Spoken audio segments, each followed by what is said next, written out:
మా తాత ఈ తాత అప్పారావు గారా అలా అన్న అంతమంది పనులు కట్టే కదా అయితే రావడం మాకు మరి కానీ లంచం లేకుండా మళ్ళీ పింఛన్ మా ఆడవాళ్ళు ఎక్కడ బయటకు వెళ్ళరు ₹5,000 శాంక్షన్ చేయమని ఇంటికి వచ్చేవారు ఆఫీసర్ ఆఫీసర్ ఇంటికి వస్తే కాళ్ళలోన వీళ్ళకి గాలిలో తెప్పించి క్లీన్ చేసి ఇస్తే అదే వాళ్ళకి గొప్ప అయిపోయింది. 5 సంవత్సరాల సర్వీస్ మేమే ఇస్తాం పింఛన్ ఆవుతున్నారు. ఆవిడ జీవితం పోతుంది వరుసగా ఉంది అని సర్వీస్ చెప్పేసి రావణమామకు పింఛన్ చేయించారు.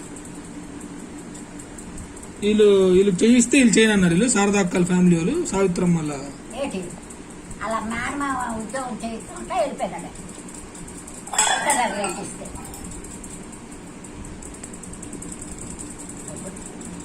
ఎప్పుడే కరెక్ట్ వచ్చినా అది నన్ను బట్టలు వేసుకుంటుంది. బట్టలు లేవు వాళ్ళకి చేసుకోరా రేట్లు లేవు. నేత బట్టలు నేత నేర్చుకుని చేసుకుని అమ్ముకుంటారు. ఈవిడికి బట్టలు ఉండేవా? ఈవిడికి 2 గుట్టలు చుట్టూ అన్నాళ్ళు బయటికి రానిచ్చేవాడు కదా. అన్నాడు రానివ్వకపోతే అలాగా మేము అందరం తయారు చేసి ముక్కుబలాలు తీయించేసి చిట్టమ్మ పట్టు చీర కట్టబెట్టి పార్టీలో గట్ట కుక్కోబెట్టాం. ఆవిడకి అదే విశ్వాసం. అందుకు నీకు ఎప్పుడు వదలదు? నీకు వదలదు. కాళ్ళు చేతులు పడిపోయినాయి. పాపం డబ్బు అయిపోయింది. ఆ నూనె రాసి చేసి చేశాను. ఆ విశ్వాసం ఆవిడ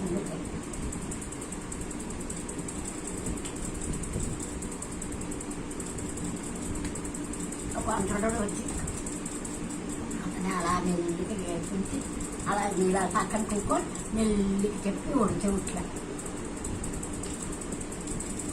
సినిమాకి వెళ్ళేవాడు. ఇద్దరు బయలుదేరిపోయేవాడు.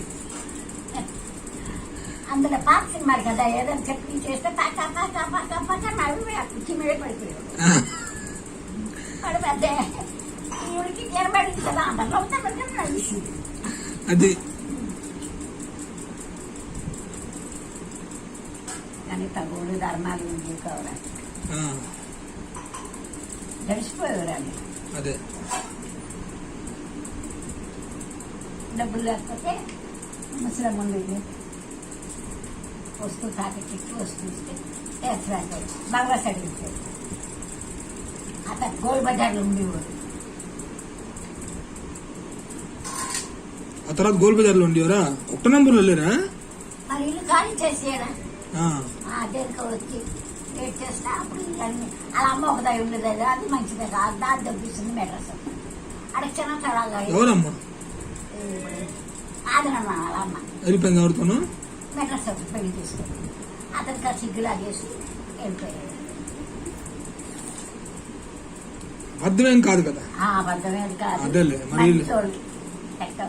నేను కథలు చెప్తే అరుగులు పెట్టి దొంగిలేసేవాడు నవ్వులు. అందుకే అలా అదర్లు మన బాగా వచ్చాడేటండి. మీ అమ్మ నాన్న కూకున్నారు పెళ్ళికాడే వచ్చాడంట. మొన్న బాగా వచ్చాడు చెప్పాడు. బుజ్జిగా నాకు ఫోన్ చేసి అలా నీ కూతురు పుష్ప అవుతాడు మనవరాలు పుష్ప అవుతాడు.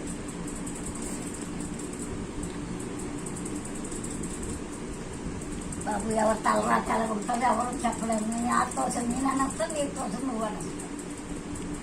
అదంతా సర్వేసుడు చేస్తారు. నువ్వు పంచా నువ్వు ఇవాళ వచ్చి నాతోని నువ్వు ఇప్పుడు ఇంటికి వెళ్తాం. వేనత్తారింటికి వెళ్ళి అటు నుంచి నువ్వు పట్టించుకో. రేపు వచ్చిద్ది ఇక్కడికి. మళ్ళీ నేను రేపు వెళ్ళిపోతాను కదా. ఎక్కడికి? మరి తెల్లారి మరి రాను. మరి అవ్వదు. తెల్లారి ఎట్టి పరిస్థితులు అవుతుంది. మరి రావడం తెల్లారి లెగడమే ఇదైపోతుంది. అవ్వదు మామ. నువ్వు వచ్చి ఇంకా అంతే. ఇప్పుడు నేను అనుకుంటాను నేను బయట ఉన్నప్పుడు కొన్నిసార్లు అమ్మ నేను ఎందుకు ఏడుస్తాను ఏడవం కట్టా అని చెప్పి వెళ్ళిన రోజు కానీ ఇవాళ ఎవరైనా చెయ్యేస్తే కానీ నాకు ఎంత అంత బాధ వచ్చేస్తాయి. నేను ఎదవనే. నేను మంచోని మాత్రం కాను. అది మంచోని ఎదురు చూస్తుంటాడు పాపం. నాన్న అమ్మ వాళ్ళకి ఏదైనా కొంచెం శాంతం మీద మాట్లాడు, నవ్వుతుంటూ చేస్తున్న మాట్లాడు, వాళ్ళకు శాంతం. నువ్వు ఒక్క రోజు పూట ఫోన్ చేస్తే అది వెంగట్టుకుంటాడు. ఫోన్ చేసి ఆడ ఫోన్ మీ నాన్న అయితే ఏడ్చేస్తాడు రా బాబు, ఆడ ఫోన్ చేయడం ఎలాగున్నదో, ఆడ ఫోన్ చేయలేదు ఎలాగున్నాడో అనేసి.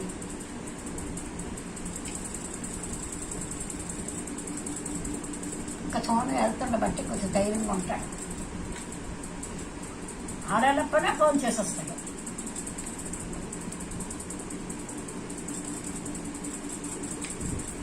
చేస్తా ఉంటాయి వాళ్ళ సంగాడాలు తెచ్చి ఎన్నిసార్లు ఫోన్ చేసాడో చల్లగైపోతున్నాయి.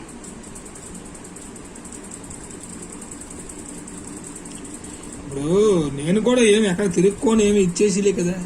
నేను చేసేది దూరంలో ఉన్నా కదా ఎలాగైనా బాధకుంటాడు. నేను చేసేది ఎందుకు, నేను నా బాధ అంతా మీ ఎవడు తలదించకూడదని.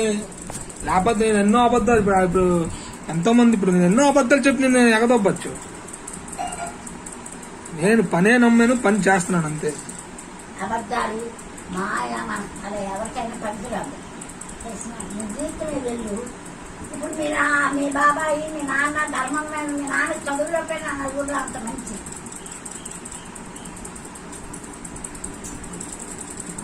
ఆ బాబాయ్ చచ్చిపోయింటే ఇక్కడ చదువు అందరూ అది అంత మంచోడు అంటున్నారు.